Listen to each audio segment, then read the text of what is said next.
Alright guys, well first of all, happy Thanksgiving. Hope you had a good start to your Thanksgiving break. And we are now going to get back into math mode here. So we're looking at some problems from your Unit 2 review packet that I gave you over break. I picked 3 problems that I wanted to specifically go over. So we're going to go through those one by one. So here we go. Question 1. A bank teller has some $5 bills and some $20 bills. I should say bills in here, actually. Bills. Some $5 bills and some $20 bills. He has 5 more 20s than 5s, and the total value of the money is $725. How many of each type of bill does he have? So, let's look. We're going to have a system of equations here, but the way we'll know this, let's look at what kind of our problem is asking us first. So we're going to go back through it, read it one question at a time, and see what information we're looking for. First piece of information. Bank teller has some $5 bills and some $20 bills.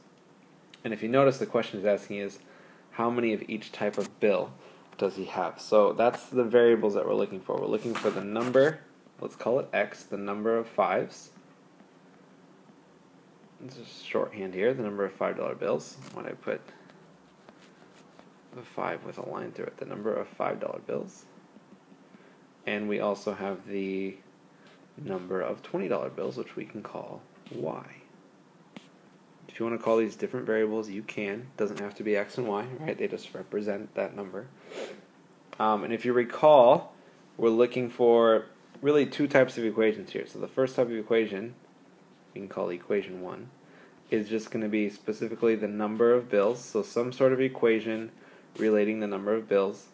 And equation 2 will be something to do with the worth or the value.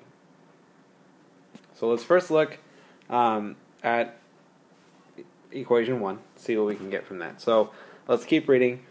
First sentence again just told us the 2 things we're solving for, right, are 2 variables. The second sentence here is saying he has 5 more 20s than 5s.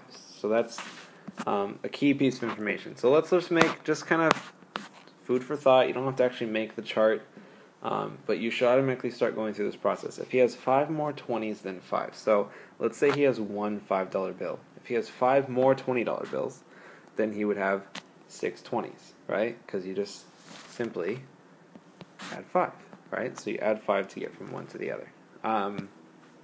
Again, if he has 2 5s, he has 7 20s, 3 5s, 8 20s, etc., etc., etc. So what if he has X 5s? We call it that again because we don't know how many 5s he has.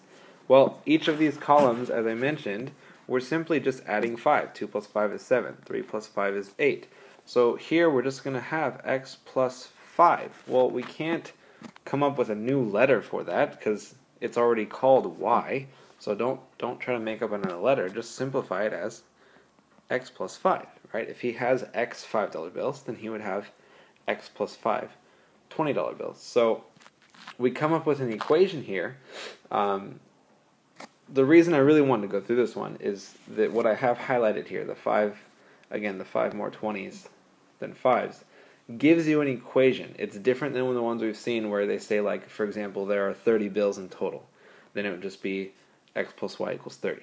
Or there are 70 bills in total. X plus Y equals 70. Well, it's saying there's 5 more 20s than 5s. So really, what we're doing here is we're going to say that the number of 5s, or the number of 20s, which is called Y, equals the number of 5s, $5 bills, plus 5, right? So this gives us equation 1, right? That Y equals X plus 5. Again, the number of $20 bills is simply 5 more than the number of $5 bills, right? So that's what we're looking at there. Now let's go to the next sentence here. So the next sentence says that we have the total value. Again, this means equation 2, right? Value, the total value. The total value of the money is $725. So the total value is $725. That should mean we automatically just say something will add up to $725. Something will equal $725. Well, how do we find the amount of money? Well, we have, for every $5 bill, like if I have 10 $5 bills, then that would be worth $50, right? Because I just do 5 times 10. If I have 2 $5 bills, that would be $10 because I just do 5 times 2. So however many $5 bills I have, which we call x, we're just going to multiply that number by 5 to get the value, right? So that's 5x. Now, what about the $20 bills? Well, again, if I have one $20 bill, then that would be $20 because it's 20 times 1. If I have two $20 bills, that would be $40 because it's 20 times 2. Well, I have y $20 bills, that would be 20 times y, right? So that sets up our two equations. So let's take these two equations, and you may think you're done because you feel accomplished that you did something, but we're not done. We've only set up the equations. So let's solve this now. Well, you have a system of equations. You can solve with substitution or elimination. I would use substitution in this case because I already have a variable that's by itself, right?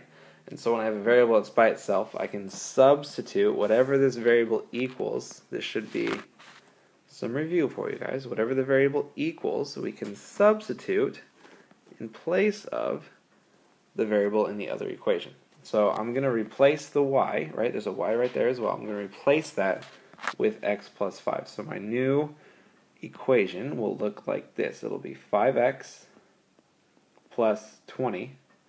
Now, if you notice, the y appears there, so I'm going to replace that with the x plus 5. I'm going to substitute it with the x plus 5 because y equals x plus 5. And then I can just continue the equation, 725. Then we're going to distribute. We get 5x plus 20 times x is 20x. 20 times 5 is 100 equals 725.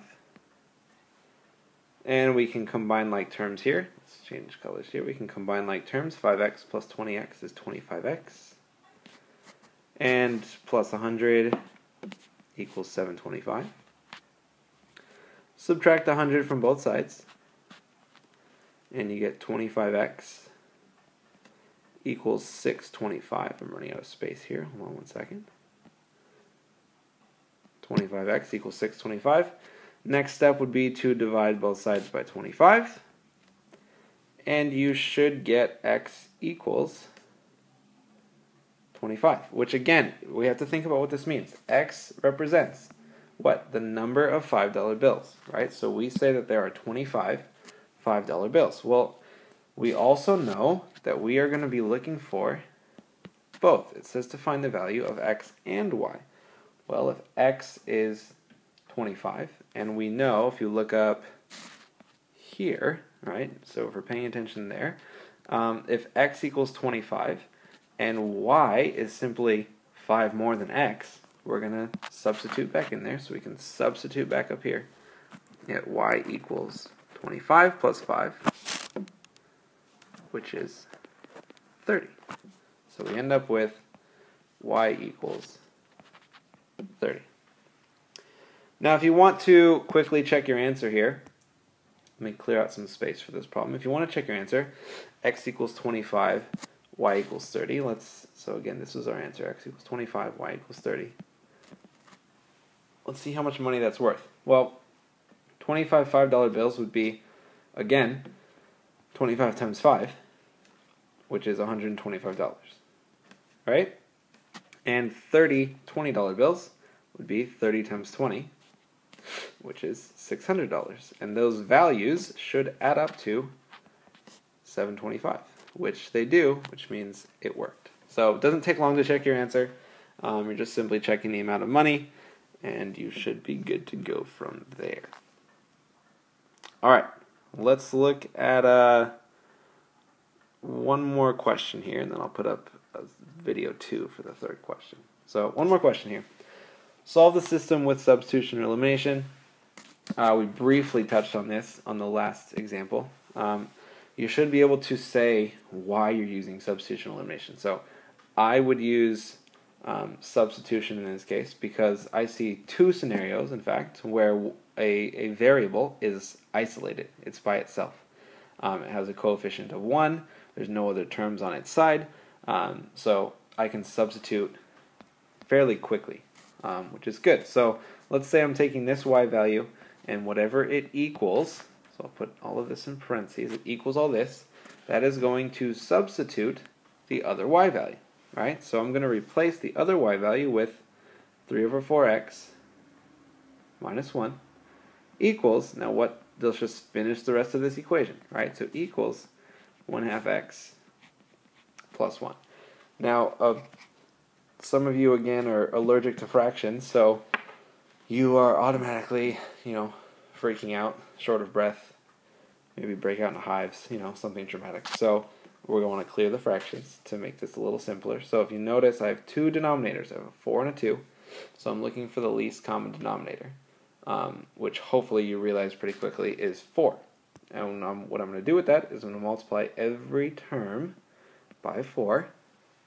And these simply cancel, and I'm left with 3x. 1 times 4 is 4, so I'm subtracting 4 here. We can use a little cross-canceling here. We have a 2 and a 4. Well, those can be both d divided by 2. And we're left with a 2x. And then plus 4. So I'm going to add 4 from both sides. I'm going to get 3x equals 2x plus 8. Subtract 2x from both sides, and I end up with x equals 8. Am I done? No, I'm not. I've only solved for x. I have not solved for y, which means I need to create some space here and simply substitute it back in. So let's substitute it back into the second equation, because the 1/2 is easier to deal with. And we're left with y equals 1/2 times 8. I just substitute for the x, plus 1.